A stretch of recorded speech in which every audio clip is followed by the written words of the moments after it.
Hey guys, welcome back to my channel. I'm TR Daily, and today I'm going to be reviewing some books.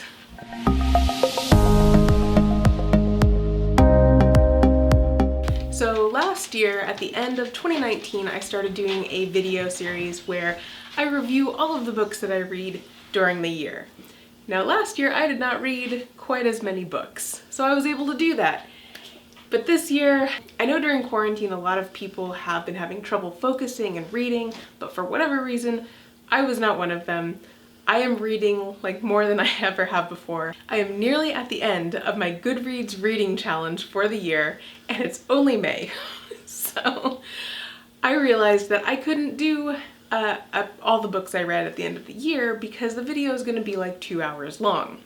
So this year I have decided to split it up into 3 parts. That way the video is not incredibly long. And also I get to talk about books during the year too, which is very exciting. So let's roll on in and see what books I have read so far and what I think of them. Also, I will link below links to Amazon. They're not affiliate links. I am not monetized. But if you do want to check out each of the books that I am reviewing today, there will be links below as well. First up is A Darker Shade of Magic by V.E. Schwab. So this book is the second book of V.E. Schwab's that I've read. I love her just as a human. I love how candid she is with being an author and about herself and all of her struggles and what she goes through when she's writing. So it's a huge bonus that I actually like her books. I read Villains first, which was reviewed in the 2019 video. I'll link that below. But this is the second book that I've read of hers. This book is about, the premise is that there are 4 Londons that are stacked on top of each other, kind of like alternate universes, and they have varying degrees of how much magic is within each of the worlds. It follows a story of Kel, who has one of the few people who has the ability to travel between these alternate universes, these alternate Londons. He acts as an ambassador for the empires, going back and forth between them. But he has developed a really bad habit of smuggling things from different Londons into his own London. Someone has tasked him with smuggling something, a dark, powerful token. He is pretty much saved by someone who intended to be, to rob him, Miss Delilah Bard, or Lila, who is this adventurous, just free-spirited, high-aspiration cut purse. And she is fantastic. She's got to be one of my favorite characters. Absolutely loved her. From then on, they're in it together. They have to figure out how to get this dark, forbidden token, either where it belongs or, I don't want to give too much away, but a bunch of people are coming after them wanting this token as well. Love her writing, lyrical, beautiful prose. She really tightens in on scenes. It's beautifully done. If you like literary books and you want a kind of fantastical book to go with your literary leanings, that's definitely in your world. I've heard people call it the Harry Potter for adults. Don't know if I completely agree with that necessarily, but if you like Harry Potter and you like adult books and fantasies and stuff, that's definitely for you. Absolutely loved this one. Also, just want to add, V.E. Schwab does this thing with her writing that it's like she builds out the whole world. You know the whole thing exists, but she gives you like these little moments of magic and world building that you know the whole thing is built, but you want more the entire time. So every scene, every place you go, you're like, I want all of the description. I want to be completely like divulged into the world, and I want to just be like J.K. Rowling beaten over the head with the full character arcs of B characters. And V.E. Schwab doesn't do that. She won't give you everything that you could possibly want, and it annoys me, but also I want to keep reading because of that. And this is the first in a series. It's a trilogy, so I think she's still writing books on this too. I think it might be more than a trilogy, but right now it's a trilogy, and I will continue reading the series. Definitely recommend it. Okay, next up is Aurora Rising by Amy Kaufman and Jay Kristoff. This is the first book in a series. The second one just came out. It's called Aurora Burning. So this book is about a young graduating captain who is about to embark on this crew choosing ceremony, but he's nervous, so he goes out in his shuttle, and he ends up finding this long lost spaceship, and inside is one lone survivor in cryo sleep, Miss Aurora. While he's out there, because he's doing all of this, he ends up missing the crew choosing ceremony, which lands him stuck with the dregs of the students that nobody wanted, all of the misfits and stuff. So that is his new crew, a crew of misfits. Aurora ends up having like these really explosive powers that suddenly means they're all on the run from law enforcement. It is a book that is full of action, space antics, lots of really interesting plot points. The characters are very interesting as well. If all of that sounds like it's your jam, 100% you should pick this up. There were just a couple things that I didn't love about this. One of them is that there's a crew of 7, and all 7 of them have their own POVs. And it was a lot. There were characters that I didn't think needed their own POV. They didn't have a fully fleshed character arc. Some of them I felt like were just given POVs because everyone else has one. I know that this is the first in series, and maybe later on down the line, those characters, those POVs are going to be extremely important, but I didn't think they needed POVs in this first book. Plus, a lot of the characters who I thought would end up having really big roles didn't have as big a roles as I expected. And there were times that we were in a certain character's head and I couldn't figure out why we were in that character's head as opposed to someone else's. Why did it matter that we were in their head? And anytime we switched to a new scene, we would head swivel to another character. And I couldn't always figure out why. This is one of the first books that I've ever actually wanted to skip someone's POV when it came up. And I didn't love everyone's POVs. But the authors did a really good job of, if you skip one of the POVs, you end up missing a bunch of plot points. So they did do a good job there. The other thing that I wasn't a huge fan of, which this is entirely subjective, I think, but throughout the book, the issue of Aurora's lost family is a really big deal for her. And at the end, we've got a bunch of reveals that I didn't love where the story went. I didn't love the ending of it. It was high impact. It was very interesting. It just wasn't what I expected or what I wanted out of the story. So this is obviously a very personal thing. You guys might love the ending. If you guys like action and adventure and space operas or science fictions, I would definitely pick it up and give it a try for yourself and make your own judgment calls. Next up is Winterwood by Shay Earnshaw. This cover is a special cover from an Owl Crate edition, so I'm going to go ahead and just put this cover here so you can see what it actually looks like. But this was a beautiful, atmospheric book about a girl who has discovered that one boy from a local camp has gone missing and another boy has turned up dead. And she basically ends up in this plot line, figuring out where the boys are and what has happened to them. Nora is our main character. She is the end of a long line of witches, and I think that the magic was handled in a really cool way. It's not a hard magic system. It felt like this ancient old bloodline magic that has just trickled down into her, and it feels like maybe it's starting to disappear. She hasn't gotten her nightshade yet, which is the magical power that reveals itself when they become of age or whatever, and she hasn't gotten hers yet, so she's not sure if she ever will. I just think that this old magic felt really cool in this book. I thought it was handled really well. The author Earnshaw does this amazing job at making the woods feel like they're this ever-pressing, ever-present force. By the end of the book, you really understand deep within your soul how Nora, our main character, feels like she is a part of these woods, that they feel alive, that there's like a magic to them, and the woods are like the main character. They are on every page. This was a beautiful read.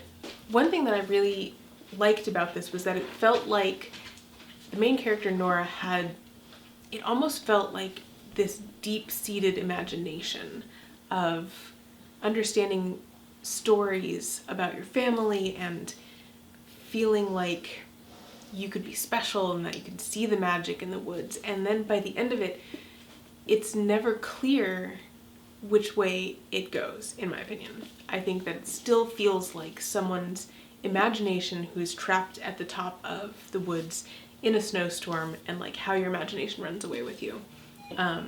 Obviously you can read it as it's laid out, which is full of magic and full of a magic reality. But I love this idea that there is this layer of, did it really happen? Do you trust the narrator? It was beautiful, atmospheric book, definitely worth a read. I think it would be a really cool winter read, but if you don't want to wait, I definitely would not. So up next is Saga by Brian K. Vaughan and illustrated by Fiona Staples. This one I have to give a shout out to my friend Ziggy. Hi Ziggy, I know you're watching, because he is super excited for me to be continuing this series.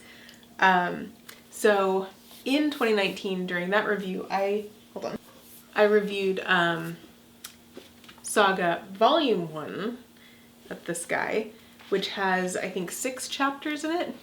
And this one I've continued on with Book 1, which has, I think, 18 chapters in it. Let me look. Now, I know this is the first of a series. Right now there are 3 of these books out. And I know the author is planning on writing, I think, 3 more. Yeah, 18 chapters in this one. So, read 6, reviewed 6, and now I'm reviewing the first 18. So, I have, this is a graphic novel, and I apologize if any of these some of them are a little risque. So, as I'm randomly flipping through this, hopefully I don't land on one of those. But it's about 2 star-crossed parents who have just, they're each part of a different warring planet, and they've had a baby together. And this baby is our narrator. And they are basically on the run from the nations who are trying to capture them and kill them and split their family apart, because it can't be had. These people cannot be together, they can't have a family. There are bounty hunters that are chasing them.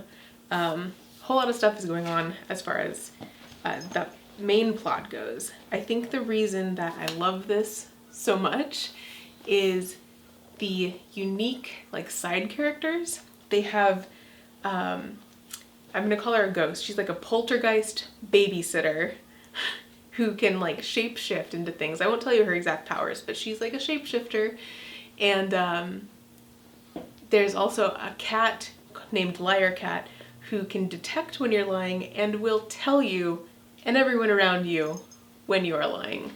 And I love how the author uses that story, uses their powers in the story and different ways that he uses that as well. I love the unusual, unique characters, the unique things, there's a spaceship made out of a tree. Those things, I'm eager for the author to feed me more information about the interesting parts of this world. So that is 100% my favorite part, and I would probably continue reading just for Liar Cat, honestly, and all of those other characters. There are 2 things that I'm hoping to get out of continuing with the series. One of them is 18 chapters in, I felt like I wanted more of a character arc, more character development from our main characters, our main parents. So I don't quite have that yet. I felt like by this point in the book I wanted more from them specifically, which I don't have yet, but hopefully continuing on with the series, I would get that. Additionally, 18 chapters in, this is also an author perspective, it's not just a reader perspective, but as of right now, the characters have mostly had an overarching negative goal. They are running away from everyone who's chasing them. obviously that's the main plot point. Very few times have they run towards a goal. For example, getting a spaceship. And at the very end of this book, they start talking about what could be next. What should they be running toward?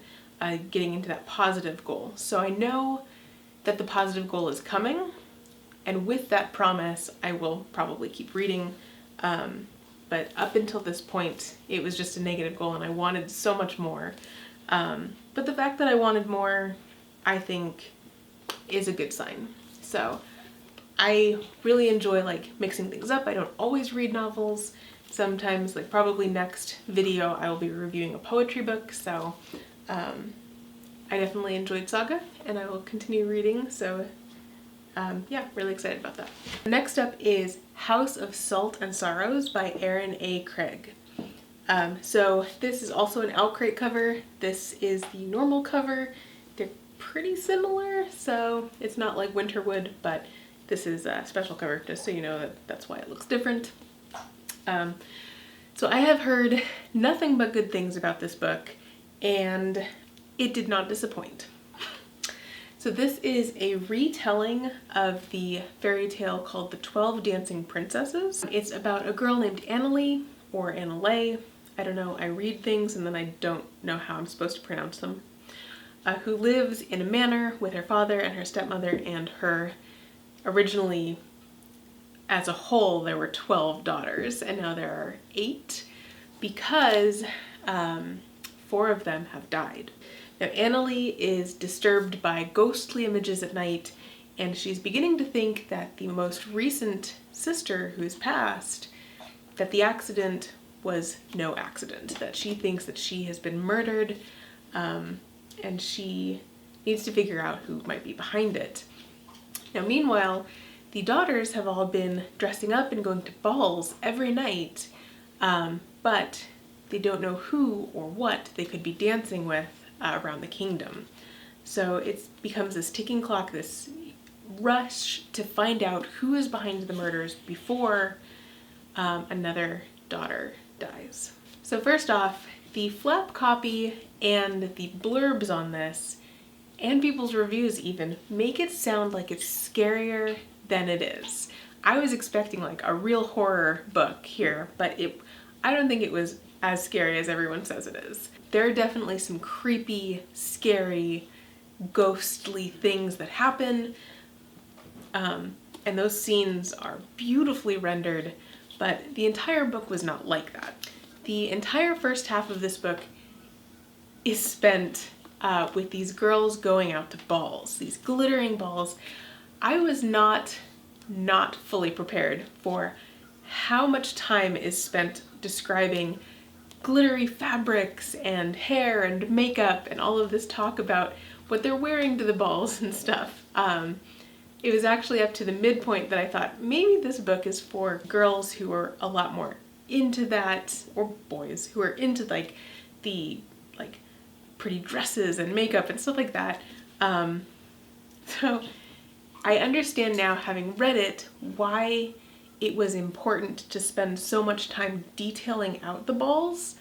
But up until the midpoint, I ended up just like grabbing onto the plot point of this sister who died that might have been murdered and who could be behind it, and like following the clues that Erin is laying out throughout the first part of this book. But at the midpoint, it takes this turn into like hard magic.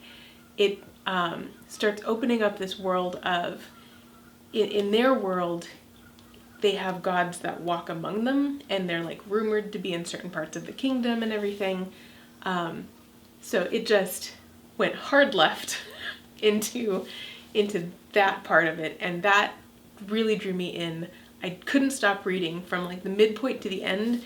I read it in like 3 days. It was crazy. Then all of the clues started slamming into place, and there were a lot of good twists, and not everything like played out like I expected it to, which was great.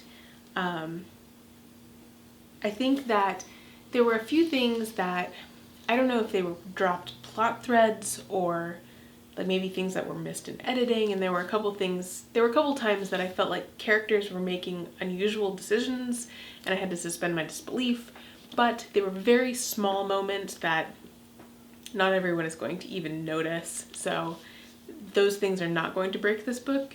I definitely expect to become one of those people who are recommending it, so I guess I will do that now. I recommend that. So next up is The Night Circus by Erin Morgenstern. It's taken me so long to read this, and I don't really know why. I felt like it was very daunting. I'm very glad I did. It was a beautiful, lyrical, lovely, magical story. It's definitely a literary fantasy. So if you are into literary books and you want to lean into fantasy, or you're into fantasy books and want to lean into literary, I think it's a gorgeous crossover. My friends who have read this before me said they felt like it didn't get good until like the halfway point, or like page 100, and which page 100 is maybe a quarter of the way in. So I kind of went into the book knowing that, and I realized right away that this is a book you have to be patient with. You have to appreciate what is on the page at the time you're reading it. It's not a book that's going to build a lot of tension, a lot of momentum. It's definitely something more patient. And in the end, they talk about time. And I think it's really poetic when you go back and you think about how you have to read it patiently and appreciate the moment that you're in, when it comes to dealing with like time and everything. It just felt very poetic.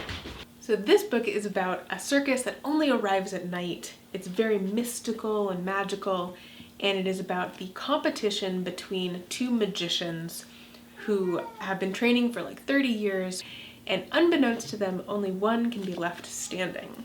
But of course, they fall headfirst into love with each other. There's a lot about this book that stylistically, it takes getting used to. It's written in omniscient, multi-POV, present tense, so it takes a little bit of getting used to when you start reading it, but like once you get into it, it's fine. There's also some second POV where it's talking about you going to the circus as well. Some people say that it's not about the romance or the main characters, even though that romance is an element in it, that instead it's more about the circus itself. It's about this thing. And I feel like that's not quite right either. I feel like it's mostly about the competition and what happens, like what kind of consequences happen during a competition and how far are you going to go.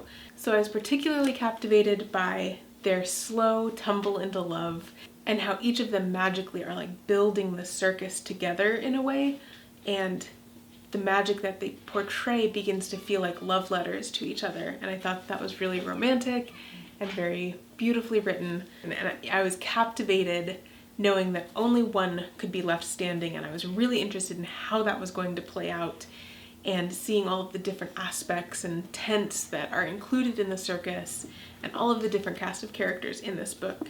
Especially the circus is this black and white circus.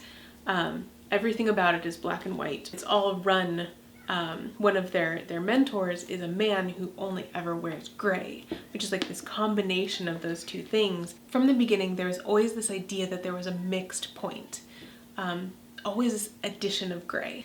And I'm absolutely just wrapped with this metaphor of the black and white circus combining, and anytime the author uses the color gray, you can see where the lines start to blur, when like the him and her become they, and the rules mix and blend together, when the world suddenly isn't perfectly one or the other, and it becomes this not so separated thing, but this togetherness that is a really cool metaphor in this book. So it's definitely a beautiful literary book. The fantasy elements were gorgeous. It's definitely something to be patient with, but in the end, I feel like I didn't read this book. I feel like it lived within me the whole time, and I finally realized it was there by the end of it. Definitely don't keep waiting like I did to pick it up. I'm really excited to read her other book that's come out, The Starless Sea, so yeah, definitely check that out. So last here is One of Us is Lying by Karen M. McManus. which there are a lot of M's in her name. I don't know if she needed the M in the middle. Personal opinion. So this is a multi-POV written in present tense, which I had gotten used to thanks to the Night Circus.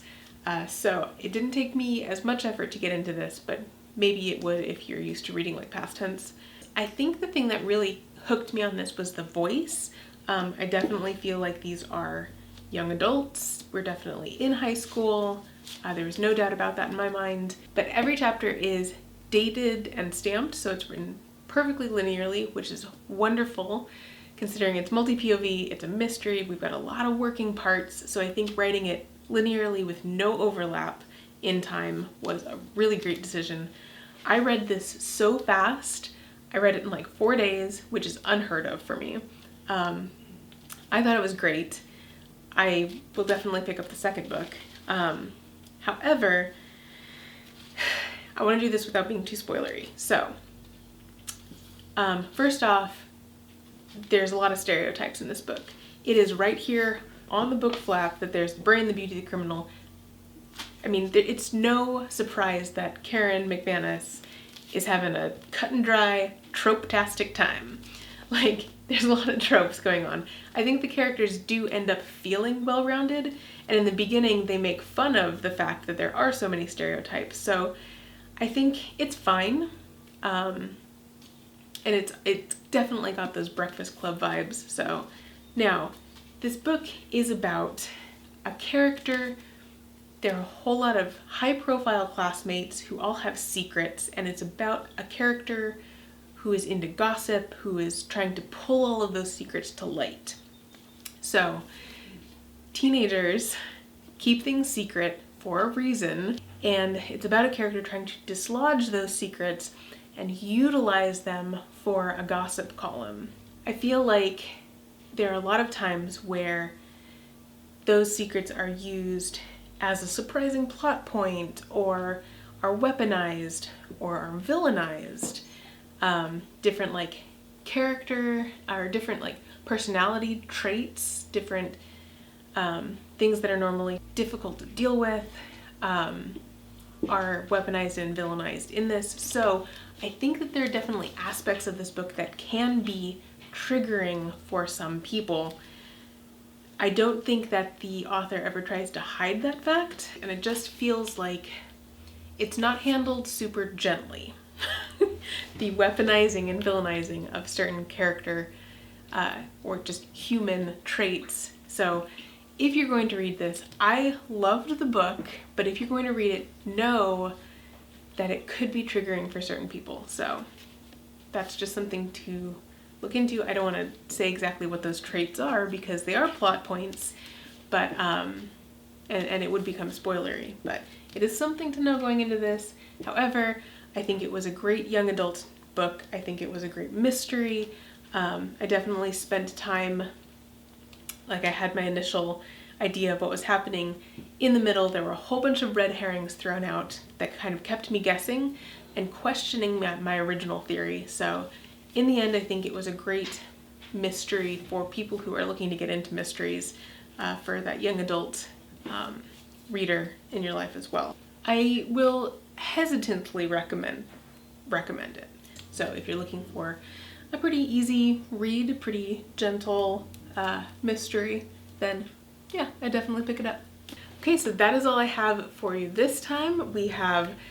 These are all of the books that I've read in 2020 up until this point in time, which is kind of a lie because I've actually already finished one.